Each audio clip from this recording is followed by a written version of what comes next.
Assalamualaikum warahmatullahi wabarakatuh. Perkenalkan, saya adalah Muhammad Fendy Hermawan, dosen dari program studi S1 Teknik Mesin Sekolah Tinggi Teknologi Warga Surakarta.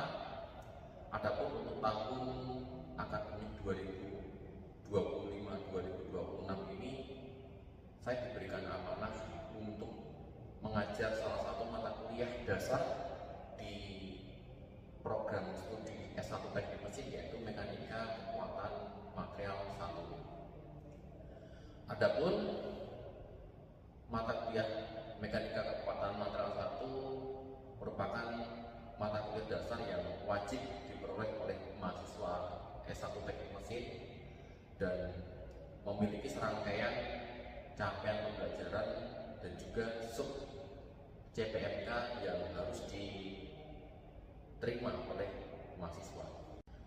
Mata kuliah Mekanika Kekuatan Material 1 dalam pembelajarannya dilakukan dengan metode student center learning, di mana menuntut keaktifan dari mahasiswa. Kemudian dalam perkuliahannya ada tugas mandiri dan juga ada tugas kelompok, di mana tugas kelompok itu meliputi penerapan dan aplikasi ilmu yang telah diperoleh selama 1 semester mengikuti perkuliahan, karena tugas kelompok ini merupakan proyek akhir dan juga sebagai syarat kelulusan dari mata kuliah Mekanika Kekuatan Material.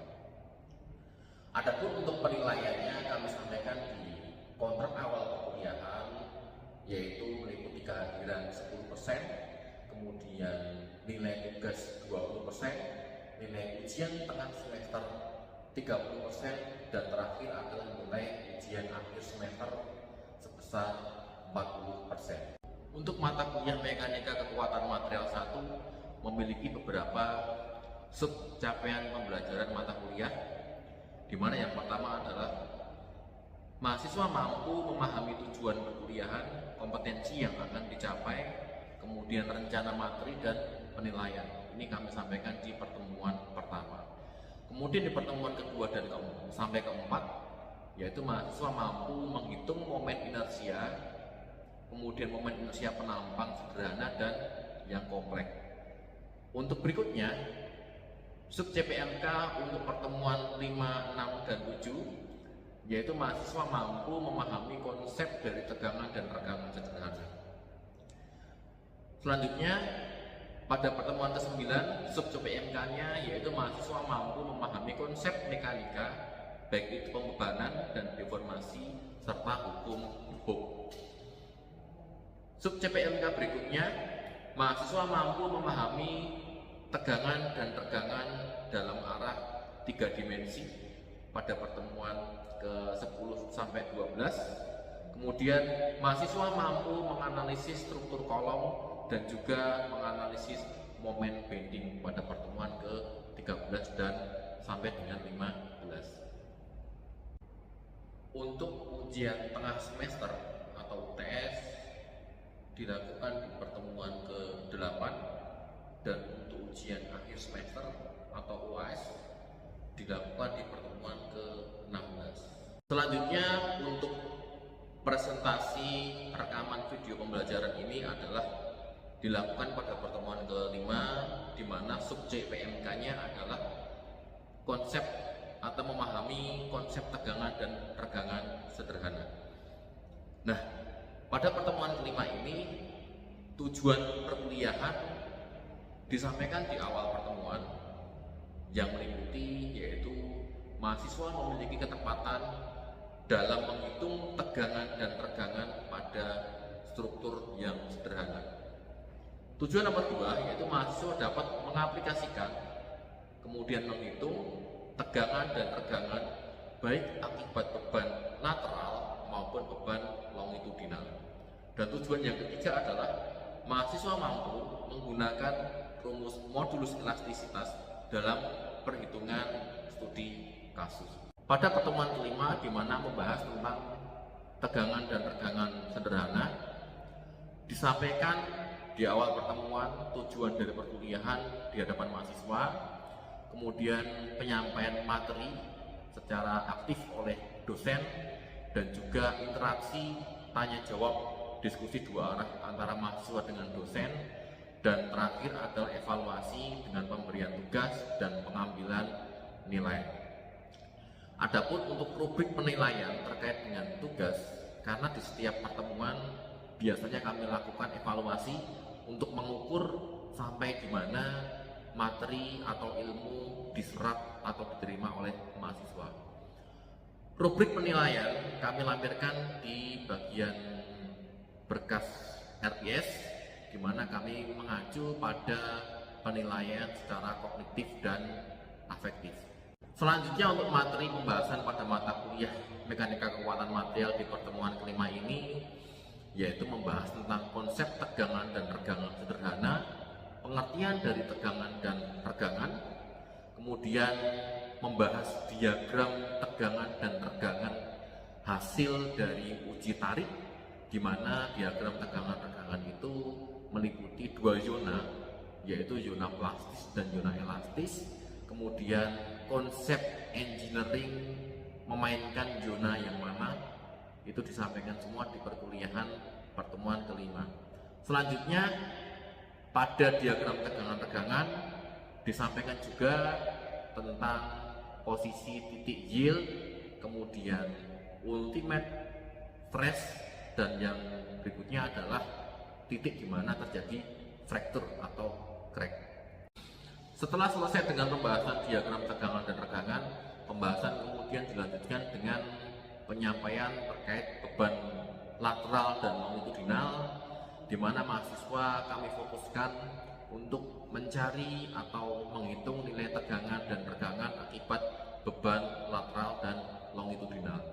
Selanjutnya, penjelasan terkait dengan rasio Poisson, kemudian modulus elastisitas, sehingga harapannya mahasiswa mampu menganalisis dan memilih material yang cocok ketika mereka menyusun sebuah struktur mekanisme terkait dengan struktur baik itu yang ada di industri maupun di dunia kerja. Dalam materi kali ini kami juga menyampaikan cuplikan dari hasil penelitian kami yang kebetulan sudah publish di jurnal Q2 internasional sebagai penambahan pemahaman aplikasi dari parameter tegangan dan regangan sesuai dengan mata kuliah yang kami sampaikan terhadap dunia penelitian. Selanjutnya pada bagian terakhir perkuliahan kami berikan tugas untuk dikerjakan oleh mahasiswa secara individu. Adapun tujuan dari pemberian tugas ini adalah untuk mengukur sejauh mana, sedalam apa mahasiswa mampu memahami materi yang telah diberikan. Tentunya untuk penilaian yang dilakukan terkait dengan tugas sudah dibuatkan rubrik penilaian berdasarkan metode penilaian afektif dan kognitif, sehingga diharapkan nilai yang dapat diperoleh dari hasil tugas yang dikerjakan oleh mahasiswa merupakan nilai yang dapat digunakan sebagai tolak ukur sejauh mana ketercapaian dan tujuan dari perkuliahan ini terpenuhi. Bismillahirrahmanirrahim. Assalamualaikum warahmatullahi wabarakatuh. Waalaikumsalam warahmatullahi wabarakatuh. Oke, ketemu lagi ya dengan saya di mata perkuliahan Mekanika Kekuatan Material. Hari ini kita akan belajar tentang tegangan dan regangan. Mekanika Kekuatan Material dengan subbahasan tegangan dan regangan. Nah, target perkuliahan hari ini kalian semuanya bisa memahami apa itu konsep dari tegangan dan regangan sederhana. Kemudian mahasiswa bisa memiliki ketepatan dalam menghitung nilai tegangan dan regangan, dan juga mengaplikasikan rumus tegangan regangan untuk menghitung tegangan lateral dan longitudinal, kemudian menghitung nilai regangan longitudinal dan lateral, dan juga yang terakhir adalah terkait dengan modulus elastisitas. Harapan kita seperti itu untuk pencapaian kuliah hari ini. Oke, sebagai pengetahuan awal, tegangan atau orang umum itu mengatakan sebagai stres ya. Stres dan regangan adalah strain. Tegangan adalah besarnya gaya ya yang bekerja pada suatu material per satuan luas. Jadi tegangan ini semacam reaksi ya yang dihasilkan oleh gaya. Gaya merupakan aksi, kemudian muncullah tegangan sebagai reaksi. Kemudian regangan atau strainnya adalah perubahan panjang dari sebuah material tersebut yang relatif terhadap beban yang dikenakan.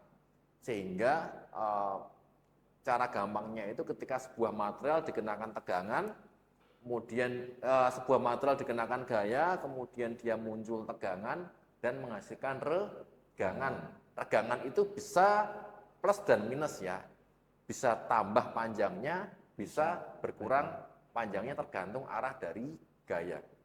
Nah, berikutnya untuk rumus dari tegangan ya, ketika kita melakukan perhitungan tegangan, jika sebuah batang logam, dalam hal ini saya mencontohkan sebuah silinder, baja silinder yang dikenakan sebuah gaya F ya, F, searah sumbu aksialnya ya, yang satu dia gaya tekan dan yang kedua dia gaya tarik, maka nilai tegangannya adalah P per A, di mana P adalah gaya, besarnya gaya yang dikenakan ke silinder, kemudian A adalah luas penambang atau luas permukaan dari tabung silinder.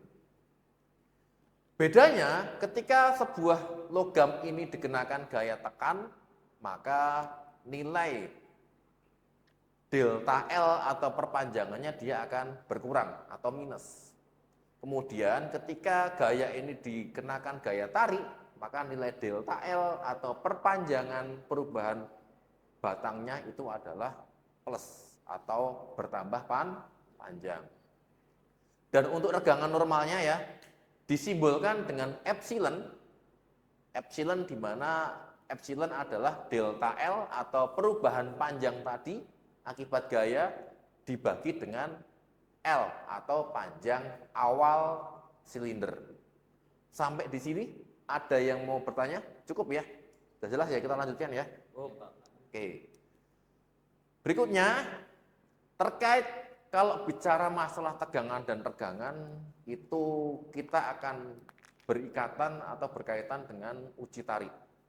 Mungkin dari kalian ada yang sudah melakukan uji tarik mungkin di perkuliahan sebelumnya? Sudah ya, di praktek pengujian bahan ya. Anda mengenal yang namanya diagram tegangan dan regangan. Oke, kita akan bahas itu sekarang. Baik. Dalam pengujian tarik khususnya untuk material logam ya. Seperti yang saya tampilkan di layar ini untuk material logam. Ketika awal terjadi pembebanan di mana garis sumbu Y melambangkan nilai tegangan dan sumbu X melambangkan nilai regangan. Semakin dia ke kanan, maka regangannya semakin tinggi, semakin dia ke atas, maka tegangannya semakin tinggi. Konsepnya seperti itu. Nah, di awal proses pengujian uji tarik ya, seperti yang di layar ini, maka hasilnya adalah berupa garis lurus ya, garis lurus, dan garis lurus ini mencerminkan nilai tegangan yang semakin naik dan nilai regangan yang semakin naik dan mereka seimbang. Perbandingannya antara X dan Y nilainya seimbang sehingga dihasilkan garis lurus. Sampai di titik yang namanya yield stress atau yield strength. Ketika tegangan berada di titik yield strength, maka terjadi perubahan grafik kurva yang tadinya lurus, dia berubah menjadi turun, kemudian dia naik kembali. Apa artinya? Ketika sebuah logam diuji tarik, ya, kemudian dia berada di titik yield, maka ini adalah titik luluh atau batas luluh dari material, di mana batas luluh ini mencerminkan sebuah material yang akan mengalami perubahan bentuk atau deformasi. Nah, sehingga saya membatasi pada diagram ini ya, ada dua zona. Yang pertama adalah zona elastis yang dibatasi dari 0 sampai ke batas yield strength, kemudian ada zona plastis dari yield strength hingga ke fracture atau patah. Nah, dua batasan inilah yang kita sering pakai untuk keilmuan engineering seperti itu. Sehingga material itu memang harus diketahui nilai titik yield-nya, karena nilai titik yield-nya ini biasanya digunakan sebagai batas aman material digunakan. Coba Anda bayangkan, ketika Anda menggunakan sebuah material untuk struktur bangunan, dan material itu ternyata memiliki tegangan yang over atau melebihi dari limit yield strength, maka material tersebut akan terjadi perubahan bentuk atau dari zona elastis ke zona plastis. Oke. Kemudian ada ultimate strength di bagian puncak ini ya, di mana menandakan bahwa material tersebut memiliki tegangan maksimal yang dapat diterima oleh material. Sehingga ultimate strength ini adalah tegangan maksimal dari kapasitas dari si material. Namun, ketika terjadi ultimate strength ini, material sudah mengalami fase yang dinamakan fase plastis atau sudah terdeformasi plastis. Dalam artian tidak bisa kembali lagi ke bentuk semula. Kemudian, pengujian berlanjut sampai di titik fracture atau patah. Sebelum terjadi fracture, terjadi necking, dulu penyempitan dari batang, kemudian dia terjadi fracture atau patah. Oke, terkait dengan diagram ini, barangkali ada pertanyaan, silakan. Silakan Mas. Izin bertanya Pak. Ya, boleh. Sebagai anak engineering, kita itu biasanya mainnya di zona apa sih Pak? Apakah itu zona plastis, zona elastis, atau zona yang lain Pak? Mohon dijelaskan. Oke, baik. Terima kasih Mas Al ya, pertanyaan yang bagus. Konsep dari penggunaan material ya, konsep dari penggunaan material ini memang kita sebagai orang engineering, khususnya di teknik, kita menggunakan zona elastis. Kenapa zona elastis? Coba Anda bayangkan, ketika Anda mendesain sebuah sepeda motor, kemudian Anda menggunakan as roda, ya. Batang as roda itu kecil sekali ya. As roda kemudian Anda setting kekuatan materialnya, misalkan nih, sampai dia itu berubah menjadi plastis. Saya menggunakan material, misalkan material A ya, atau mungkin ST40, Anda gunakan sebagai poros roda, Anda setting nih, sampai di batas elastis. Bayangkan ketika dia itu menerima beban maksimal, kemudian dia mengubah si material tadi, ya, as tadi, menjadi plastis. Apa yang terjadi kalau terjadi plastis? Langsung patah. Terjadi deformasi dan dia nggak balik ke posisi awal. Ya, kalau nggak balik ke posisi awal, berarti dia sudah terjadi perubahan bentuk. As yang tadinya itu lurus, bulat, bisa dijadikan sebagai poros, karena sudah terdeformasi, karena Anda menggunakan zona plastis, berarti as tersebut sudah tidak layak untuk digunakan dan nggak safety. Nah, sebaliknya, kenapa harus kita gunakan zona elastis? Ketika as itu mengalami ban, di mana beban itu masih di batasnya nilai yield-nya, ya, maka ketika terjadi beban yang over, dia nggak sampai perubahan bentuk atau deformasi. Tidak sampai terjadi perubahan bentuk atau deformasi. Gitu ya Mas ya? Cukup jelas ya? Cukup Oke, menjawab, makasih. Pak. Kita lanjutkan boleh? Oke. Nah, untuk fase plastis dan titik luluh ya, seperti yang saya sampaikan tadi, ada di mana batasnya adalah titik luluh atau yield point, ini sebagai batas safety dari material ya. Kita menggunakan yield point sebagai batas safety material. Ketika Anda menghitung analisis sebuah kekuatan material, maka ini digunakan sebagai batas amannya, batas aman dari struktur. Kemudian ada strain hardening ya, fase di mana dia terjadi pengerasan sesaat sebelum dia mendekati necking atau patah, dan terakhir adalah necking dan dilanjutkan nanti di area fracture atau patah.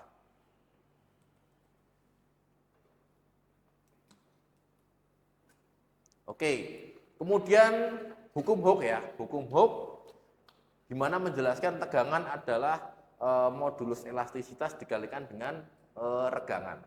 Modulus elastisitas itu menandakan tingkat elastisitasnya suatu material, di mana modulus elastisitas itu kalau semakin besar nilainya, maka material tersebut semakin kaku. Kalau semakin kecil nilainya, maka material tersebut semakin elastis. Oke. Berarti kalau nilai modulus elastisitas dari karet ya, karet dan aluminium, kira-kira besar yang mana, Mas? Karet. Kira-kira besar yang karet. Yakin? Saya ulangi, nilai modulus elastisitas itu kalau dia semakin tinggi, maka material semakin kaku. Oh, Oke, ya kan? Kalau nilainya semakin kecil, maka material semakin elastis. ya, good. Makasih ya. Oke, next. Beban lateral dan longitudinal. Beban longitudinal itu adalah beban yang arahnya searah dengan sumbu aksial. Ya. Kemudian beban lateral itu adalah arahnya tegak lurus terhadap sumbu aksial. Saya ulangi ya. Jadi kalau logam dikenakan beban longitudinal itu dia searah dengan aksial atau sumbu pusatnya, dan lateral itu dia tegak lurus terhadap sumbu aksial. Oke. Di mana regangannya delta L per panjang awal seperti yang saya sampaikan tadi, kemudian untuk nilai regangan lateral ini diperoleh dari perhitungan yang sama namun dengan menggunakan arah gaya yang tegak lurus terhadap sumbu aksial. Dan rasio Poisson, pernah dengar nggak rasio Poisson? Mungkin kalau Anda bicara masalah simulasi ya, rasio Poisson ini sangat familiar ya. Rasio Poisson itu diperoleh dari nilai regangan lateral dibagi dengan regangan longitudinal. Ingat, regangan lateral itu regangan yang dihasilkan dari gaya yang dikenakan pada arah tegak lurus terhadap sumbu. Dan longitudinal itu dia searah dengan sumbu pusatnya. Diperoleh nilai rasio Poisson di mana rasio Poisson itu regangan lateral dibagi dengan regangan longitudinal. Oke, ini mengulang rumus yang tadi ya. Oke. Pada sebuah kasus di mana saya membandingkan dua buah baja, yang pertama adalah baja paduan ya, kemudian yang kedua adalah baja karbon rendah. Pada baja paduan menunjukkan nilai yield atau ultimate strength, nilai yield, nilai ultimate strength yang lebih tinggi. Ya, yang lebih tinggi. Kemudian pada baja karbon rendah memiliki deformasi plastik yang lebih besar. Kalau deformasi plastiknya lebih besar, berarti dia lebih ulet. Paham nggak konsepnya? Kalau deformasi plastiknya lebih besar, maka dia lebih ulet. Oke. Nah, mengapa krusial? Pemilihan material konstruksi bergantung pada keseimbangan antara kekuatan dan keuletan. Material yang sangat kuat, dia cenderung getas. Paham ya konsepnya ya? Kalau dia itu kuat, maka dia cenderung getas. Kena beban bisa langsung terjadi deformasi plastis tadi. Mungkin crack langsung, fraktur. Kalau material itu kekuatan kekerasannya mungkin moderat ya, standar, bisa jadi deformasi atau keuletannya lebih tinggi. Kalau deformasi yang material yang lebih ulet biasanya itu juga cukup bagus digunakan untuk kebutuhan tergantung kita mau nyusun struktur apa. Jadi dari sini Anda bisa memilih bisa menggunakan material yang mana yang kira-kira cocok untuk digunakan. Oke.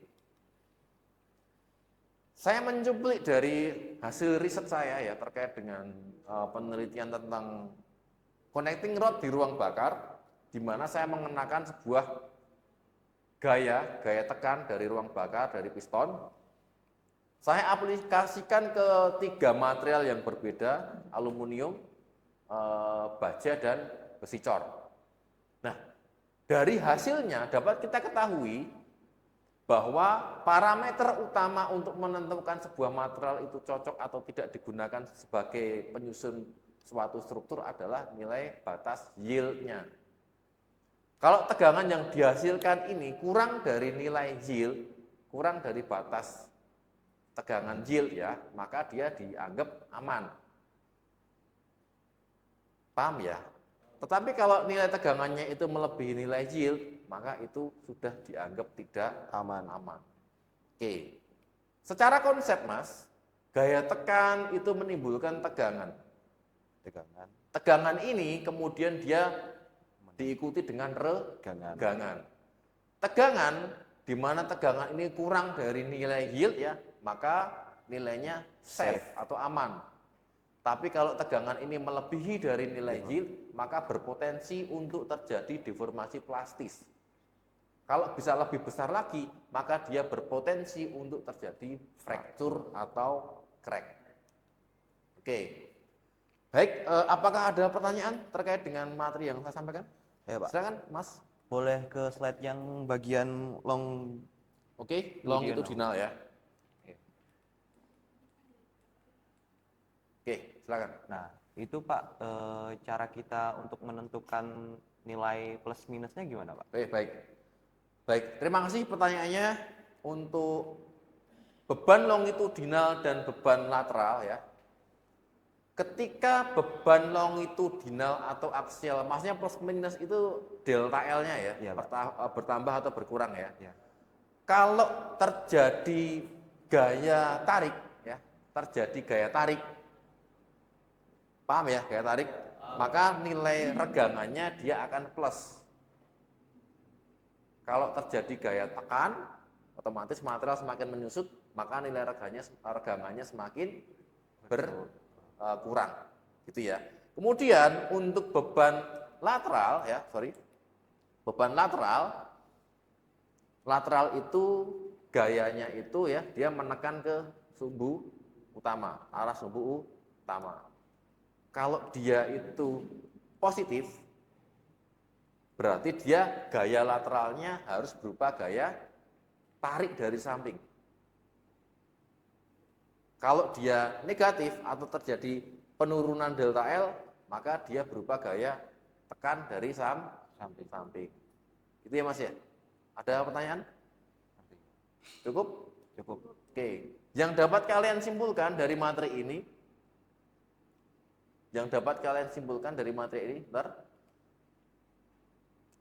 ketika suatu saat nanti Anda menjadi seorang engineer, katakanlah bekerja di perusahaan otomotif,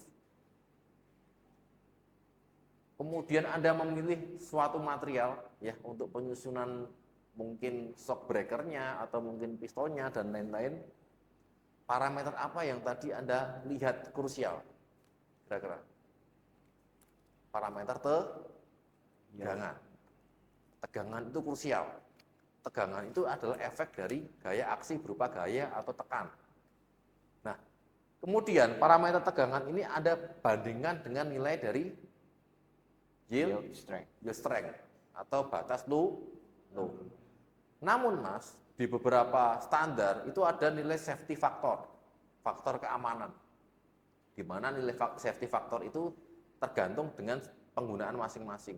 Ada yang 1,5 ya, ada yang 2. Intinya apa? Kalau nilai safety faktornya itu 2, berarti batas tegangan maksimal yang dikenakan pada struktur yang diizinkan adalah setengah dari nilai aman atau nilai yield dalam hal ini. Oke. Jadi berikutnya untuk memantapkan atau untuk lebih memahami konsep dari tegangan dan regangan, saya sudah memberikan tugas ya, ada 3 soal. Silakan nanti Anda kerjakan, kemudian Anda kumpulkan di e-learning. Batas pengumpulan adalah minggu depan. Oke. Sampai di sini ada pertanyaan? Cukup ya? Oke, kalau begitu perkuliahan saya cukupkan sekian. Kita ketemu lagi di minggu depan. Assalamualaikum warahmatullahi wabarakatuh. Terima kasih Pak. Ya.